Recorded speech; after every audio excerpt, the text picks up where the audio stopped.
ઉત્તર ગુજરાતના મહેસાણા અને ગાંધીનગર પંથકમાં લોકોમાં વિદેશ જવાની ઘેલછા વધારે છે। કેટલાક કિસ્સાઓમાં લોકોને પોતાનો જીવ ગુમાવવો પડે છે તો કેટલાક કિસ્સાઓમાં જીવનભરની બચત ગુમાવવાનો વારો આવે છે। ત્યારે વસઈમાં એક ખેડૂતે 64 લાખ રૂપિયા ગુમાવવાનો વારો આવ્યો છે। અજાણ્યા યુવકો તેને જાળમાં ફસાવીને 64 લાખ રૂપિયા લૂંટીને લઈ ગયા।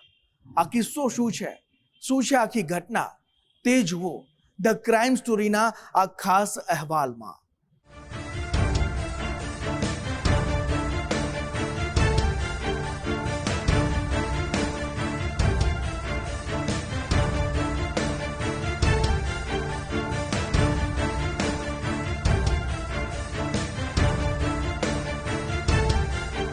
અમેરિકા, ઓસ્ટ્રેલિયા, કેનેડા કે યુરોપના વિકસિત દેશોમાં જવા રીતસરના લોકો ઘેલા બન્યા છે।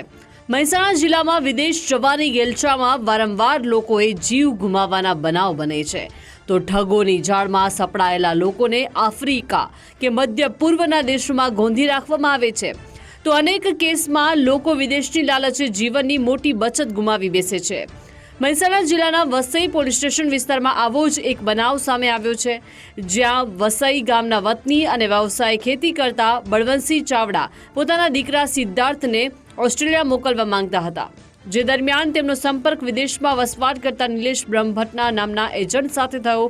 સિદ્ધાર્થ ચાવડાની સાથે જ ગામના અન્ય એક યુવક મુકેશ વણઝારાને વિદેશ મોકલવા માટે પ્રતિ વ્યક્તિ 32 લાખ રૂપિયા એટલે કે કુલ 64 લાખમાં સોદો નક્કી કરાયો। એજન્ટ નિલેશ બ્રહ્મભટ્ટે દિલ્હીથી પૈસા લેવા પોતાના માણસો મોકલ્યા હોવાનું જાણ્યું અને બળવંતસિંહે 64 લાખ રોકડા લઈને નિયત સ્થળે પહોંચ્યા।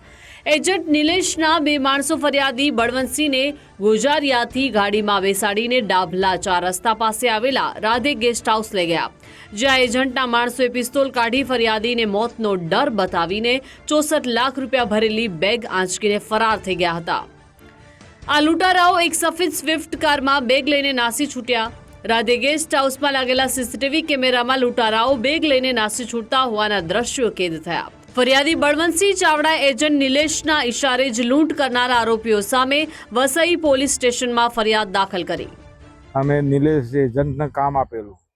નિલેશ એજન્ટે બીજા દિવસ મારા બાબલા સિદ્ધરાજને અને મુકેશ વણઝારાને તો દિલ્હી ટિકિટ કરાવી, દિલ્હી ગયા તોથી નિલેશ એજન્ટે 2 માણસો હોય મોકલ્યા અને અમારા માણસને હોય પૈસા બતાવો એટલે તારા બાબલાની ઓસ્ટ્રેલિયાની ટિકિટ કરી દઈએ અમે।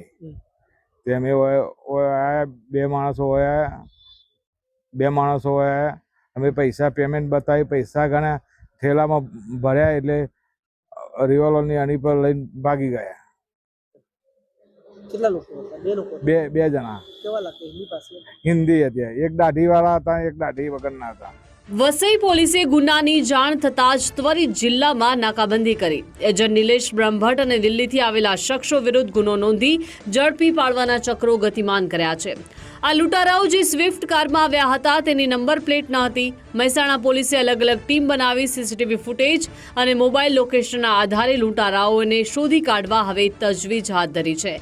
આ મોટી રકમની લૂંટના કેસને ઉકેલવા વરિષ્ઠ પોલીસ અધિકારીઓ દેખરેખ રાખી રહ્યા છે। ડાભલા ચોકડી જે હોટલ છે ત્યાં આગળ ફરિયાદી બળવંતસિંહ તથા અન્ય 2 ઇસમો સાથે આખો દિવસ આ બંને રોકાયેલા। વાતચીતમાં રાખી બળવંતસિંહને થોડી વાર માટે બહાર મોકલવામાં આવેલા। ત્યારબાદ એક અન્ય ઇસમ જે એમની સાથે હતા એમને પણ મને માથું દુખે છે દવા લાવવા માટે બહાર મોકલવામાં આવેલા।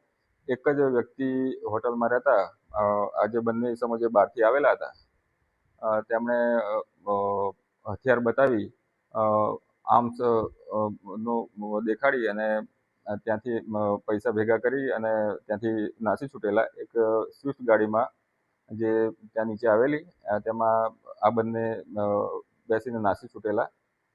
બનાવની લગભગ અડધા કલાકની આસપાસ અમને જાણ કરવામાં આવેલી। પોલીસ દ્વારા નાકાબંધી પણ આપવામાં આવેલી। આની સઘન પૂછપરછ તપાસ ચાલુ છે। પોલીસને અમુક લીડ્સ પણ મળેલી છે, પણ હાલ ગુનો ઉકેલાય તે માટે પોલીસના પૂરતા પ્રયત્ન ચાલુ છે। મહેસાણા જિલ્લા પોલીસ વડાએ કહ્યું કે સીસીટીવીમાં લૂંટારાઓની તસવીરોની સાથે જ અન્ય કેટલીક મહત્વની લીડ મળી છે। આ ફરાર લૂંટારાઓએ ઝડપથી પકડીને લેવાનો હવે પોલીસે વિશ્વાસ વ્યક્ત કર્યો છે.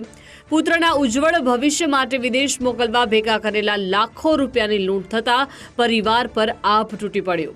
વિદેશ જવાની લાલચમાં ઘણીવાર લોકો ગેરકાયદે પ્રવૃત્તિ કરતા લોકો અને અજાણ્યા એજન્ટો પર વિશ્વાસ મૂકે છે. વિદેશ જવાની લાલચમાં આવતા પહેલા એજન્ટ અંગે યોગ્ય તપાસ કરવી જરૂરી છે. મુકેશ જોશી, ગુજરાત ફર્સ્ટ, મહેસાણા.